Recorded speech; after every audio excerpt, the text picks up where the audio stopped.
I'm Ken Lohmann. I'm a biology professor at the University of North Carolina at Chapel Hill. Our group has been working on two different lines of research. One of them focuses on assessing the health of iconic marine animals, primarily sea turtles and marine iguanas. The other project that we're working on is a more focused study that involves the question of how marine iguanas are able to physically shrink when they're confronted with a shortage of food.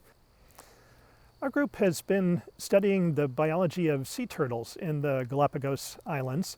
We've approached this from several different perspectives, but one of the projects has involved tracking turtles through their habitat. We've placed satellite transmitters on a number of turtles, and what we're interested in learning from this study is where the turtles travel and where they spend their time.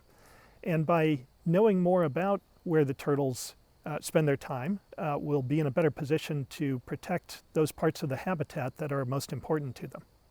My research interests really focus on how animals interact with their environment. And the Galapagos is a unique habitat. There's just nowhere like it anywhere in the world. And this allows us to do things in the Galapagos that would be difficult or perhaps even impossible to do anywhere else. To begin with, the marine iguanas that we study for some of our research are only found within the Galapagos. They don't exist anywhere else on the planet. The sea turtles that we study are found in other areas worldwide, but the habitat that they occupy in the Galapagos is really unique.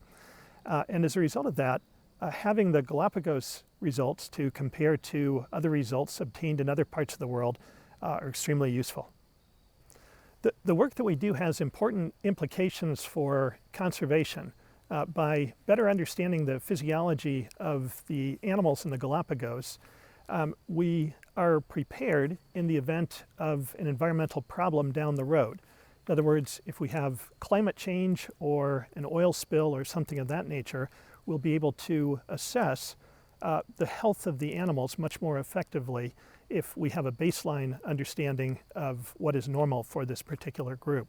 So it's that baseline that we're trying to provide with many of these studies that involve health assessments. This has been a collaborative team project. Our group has provided some expertise in biology. Greg Lubart, who is a professor of aquatic animal veterinary medicine at North Carolina State, has brought a lot of veterinary expertise to the project.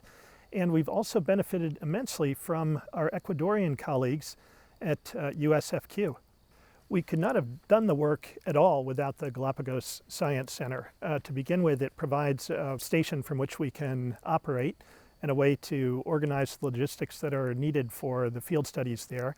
Our group particularly has benefited from the marine ecology lab at the Galapagos Science Center.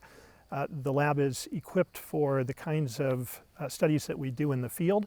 We've also taken advantage of the molecular biology lab that exists there as well to do some of the analyses on blood chemistry, for example.